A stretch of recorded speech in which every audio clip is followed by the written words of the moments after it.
Very good afternoon, friends. Myself S.S. Jugule, and today I am going to deliver the lecture on limit gauging. What are the why limit gauging are widely used in industry? We can see in this particular lecture. So, in case of mass production, components are manufactured with the tolerance limit, which is suggested generally by a designer to accommodate the interchangeability. For getting the interchangeability, we 100% required a tolerance. Various measuring instruments are used to measure the actual dimensions and compared with the standard specific dimensions to decide the interchangeability. In mass production, gauges are used to check the compliance of its limits of the part with the permissible tolerance limits instead of measuring the actual dimensions. So, the term limit gauging signifies that the use of gauges for checking the limits of the component. So, in case of mass production, it is not possible to check each and every part. To overcome this particular gauging concept is come into the action. Limit gauges ensure that the component lie within the permissible limits, but they do not determine the actual size of the dimension. Hence, limit gauge only tells the part is accepted or rejected. It will not tell its exact dimension. So gauges are a scaleless inspection tools which are used to check the conformance of the parts along with their forms and relative positions of the surface of the parts to the limits.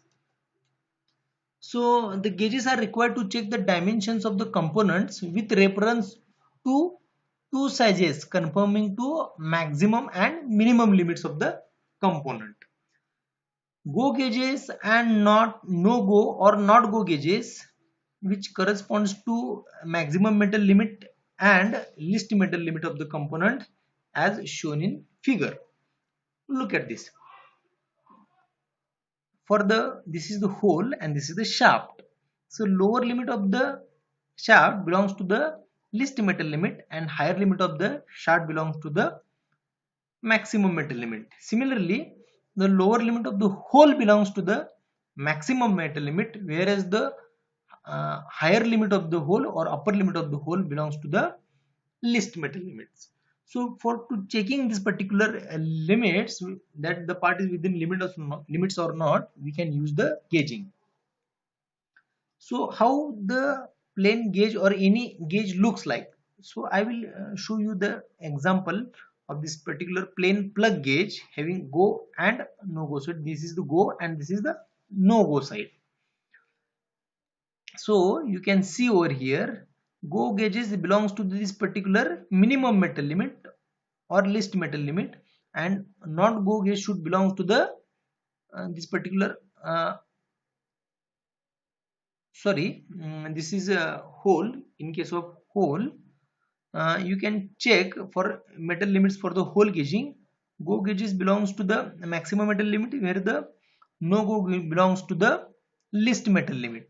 So in case of shaft, the lower limit belongs to the least metal limit and higher limit of the shaft belongs to the maximum metal limit.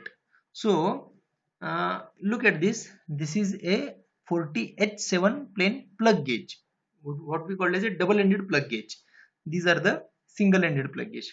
How we can assure which side is go side and which is no go side?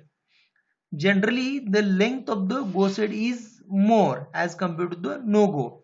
We can, in case of Taylor's principle, we can see why it is more and why it is less simultaneously. But now I am telling that go gauge side is length of the go side is more because it should inserted, look at this, it should be go inside the parts to be checked, so that it will check thoroughly all the length, so it is more, and this particular set will not enter into the part which is going to be checked, so no need to increase its length. So no need to give excessive material or waste the material for the no go side. So how we can recognized which side is go side and no go side. This length of the go side is more than that of no go side. The on the no go side there is a red band. The red band side is always no go side. The green band is on the go side. Next is there is a hole provided on the no go side, go side, because after wearing the you have to remove this particular go gauge for the maintenance. Hence hole is provided. From this particular hole we can press and remove this particular go side. So the go gauge manufactured to the maximum metal limit will assemble with the meeting part, where the no go gauge correspond to the lower limit. So hence the name the go and no go gauges. For example, I will give you an example: piston and cylinder assembly. In case of plug gauge, which is used to check the cylinder bore, is a copy of the mating part piston with respect to form and size. Gauge designed as a replica of the mating part to check the dimensions, known as standard gauge. So the objective of designing the gauge is to make a continuous and accurate measurements. Clearance fits are preferred for majority of the assembly operations. So maximum metal limits are crucial for effective functioning of the part. If maximum metal limit slightly exceeds the specified values, assembly becomes a impossible thing. So if go gauges fail to assemble during the inspection, the component should not be accepted under any circumstances, because if go gauge is not assembled, then 100% not go or no go will not assemble definitely. So if go gauge fail, and the component should not be accepted under any circumstances. So what are the classification of gauges? There are many classification of gauges. For the plain gauge, there are 4 different categories according to their type: standard gauges and limit gauges. According to their purpose: workshop, inspection, and reference gauges. This particular reference gauge is also called as a master or control gauges. Then according to the form of the tested surface, it will be a plug gauges for checking holes or snap gauges for checking shafts. Snap gauges are also called as a ring gauges. According to their design: single and double limit gauges, single and double ended gauges, and third is fixed and adjustable gauges. The classification based on classification also based on the adjustable type gauges, and third is miscellaneous gauges. In case of miscellaneous gauges, we have combined limit gauges, taper gauges, position gauges, receiver gauges, counter gauges, and profile gauges. These particular profile gauges are used to check the specific profile. So for designing these particular gauges, which principle is used, we have to see over here. In 1905, the William Taylor developed a concept relating to the gauging of components, what we call as a Taylor's principle from its name, generally which is applied to the principle of limiting the gauges, extensively used in the design of limiting gauges. So Taylor's principle statement, so Taylor's designed the gauges with the consideration of 2 statements. He developed 2 statements for the design of plain plug gauges. These are the statement 1 and statement 2. Statement 1 belongs to the go gauge should check belongs to the maximum metal condition, and no go gauge should belongs to the minimum metal condition or least metal condition, whether it is external or internal. This is first statement. And second statement is that go gauge should check all the related dimension, or it is designed in such a way that it should check all the related dimension in a single operation, whereas not go gauge should will check cover only a one dimension at a time. In short, I say go gauge is designed to check the maximum metal condition, that is lower limit of hole and higher limit of shaft, and no go gauge should designed to check the minimum metal condition, that is higher limit of hole and lower limit of shaft. The second statement, it should check as many as related dimension like form, size, location, position in a single pass, where for the not go gauge it should only one dimension at a time. So during the inspection of go side of the gauges should enter the hole without any force.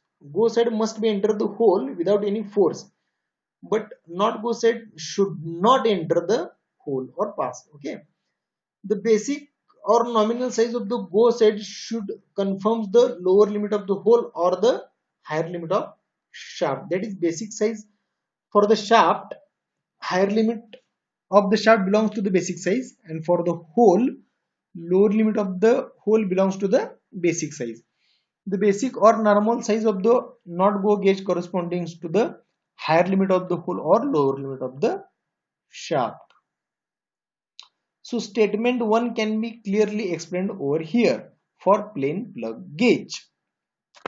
The statement 1 state that go gauge belongs to the maximum metal condition and no go gauge belongs to the minimum metal condition. How?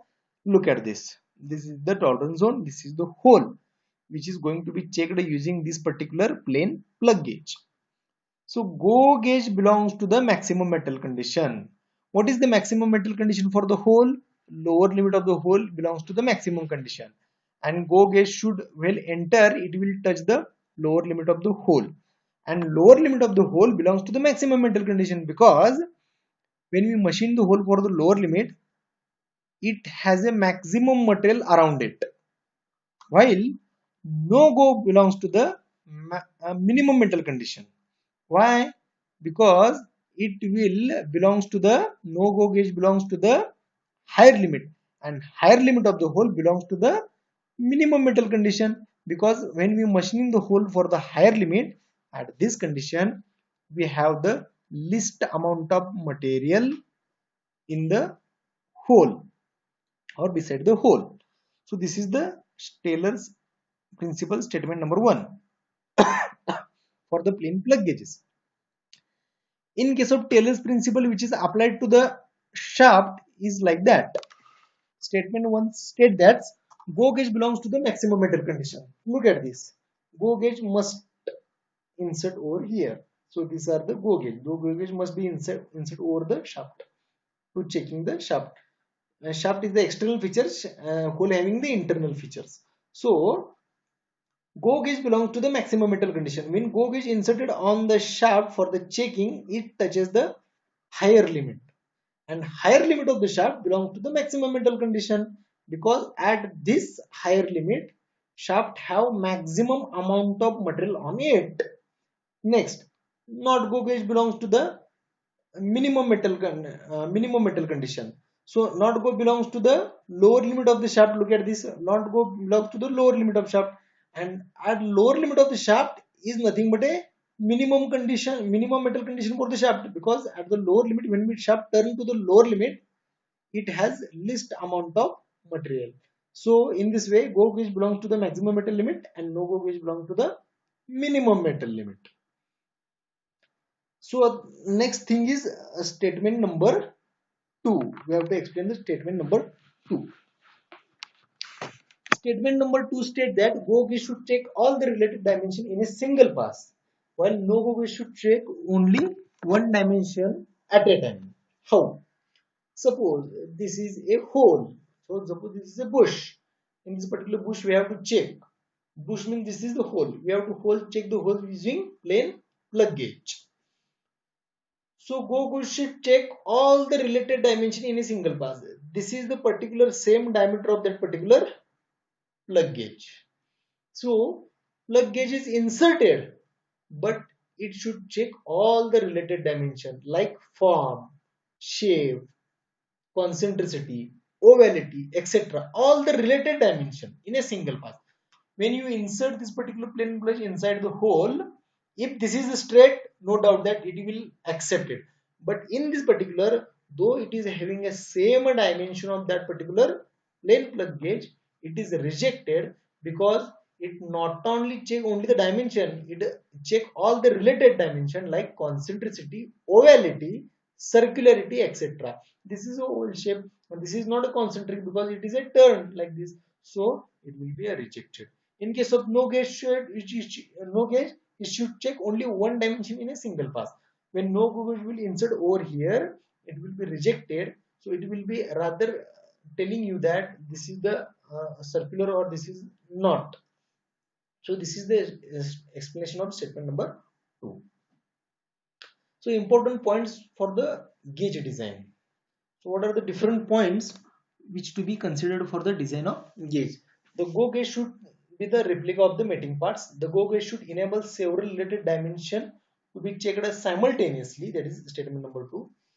In inspection, go gauges must be put into the condition of maximum impassability. No go gauge should check a single element of a feature at a time. That is statement number 2. In inspection, not go gauges must be put into the condition of maximum passability. So, materials, what are the materials used for gauges? Hard and wear resistant, corrosion resistance for a prolonged life, because it will check each and every time, and it is used for mass production. Limit gauges are used for mass production. So, your material must be hard, wear resistant, and corrosion resistance. Capable of maintaining dimension stability. If this material is not maintaining its dimension stability, then its chances of error in the measurement. So it must maintain the dimensional stability. Low coefficient of expansion, that is, it will not support to the thermal changes or temperature changes. High carbon steel, mild steel, and chromium plated, etc. Chromium steel or plated, etc. are the materials of this particular plane plug gauges. So what is the gauge tolerance? So before going to manufacturing, the manufacturing must have a designer accept. Designer must give for any manufacturing, any part manufacturing. It should designer should give its tolerance to manufacture this particular gauge easily. And you know that due to the variability present in the manufacturing, no two parts are identically same dimension will be manufactured due to the tool wear, environmental condition, etc. So, in order to account these dimensional variations arises due to the limitations of manufacturing process, some tolerance must be allowed in the manufacturing of gauge, termed as a gauge maker's tolerance or gauge tolerance. Generally, this particular gauge tolerance is equal to 10% of the work tolerance. Another allowance is given as wear allowance, because gauges are continuously in use in case of mass production checking of mass production. So there is must be wear. So not-go gauges are rarely engaged with the work, therefore does not undergo any wear, because not go no-go gauges are generally not frequently used. So it is not, they does not go undergo any wear. Hence, you need to provide an allowance wear in case of only means need not to provide any allowance in case of not go gauge, but we must be provide the wear allowance in case of go gauge, because go gauge wears out. So wear allowance of 10%. Wear allowance is generally 10% of gauge tolerance is widely accepted in the industry. So methods of tolerance specification on gauges. In present, British system is accordance with the Taylor's principle, and it is widely accepted in industries. So what are the guidelines? The specified tolerance should be wide and consistent with satisfactory functioning, economical production and inspection. During the inspection, the work that lies outside the specific limit should not be accepted. So this is the general method of tolerance specified on the gauges. This is hole tolerance, this is a shaft tolerance. So look at this. This is the minimum size of the shaft. Below this, no go gauge we are working, so direction of wear in upward direction. The upper limit of the shaft. This is the upper limit shaft. This is continuously used. So it is the chances of wear of this particular upper limit. So wear tolerance, and to manufacturing this particular upper limit, we have the gauge tolerance. So gauge tolerance and wear tolerance provided on the upper limit of the shaft, not the lower limit. If we manufacture the shaft for the lower limit, below this the gauge will not accepted. So there will be a this particular tolerance or gauge tolerance provided on the this particular shaft. In case of hole, if we design the hole or manufacture the hole for the lower limit, this is lower limit, this is the higher limit. If we design the hole for the lower limit, while checking each and every time, wear occur at this particular limit. So wear tolerance is provided, and For making this particular hole, we have the gauge tolerance. Making this particular gauge, we have the gauge tolerance. So in this way, tolerance zone on the go gauge is placed inside the work limits, where the tolerance on the not go gauge is outside the work limit. A margin is provided in between the tolerance zone for the gauge and maximum limit of the work to accommodate the wear allowance of the go gauges. Wear allowance should not be permitted beyond the maximum limit of the work. The main of the wear allowance is 10% of the gauge tolerance. So thank you friends. This is all about gauging, uh, which is generally used in the industry. If you have any query, then comment in the comment box. Thank you.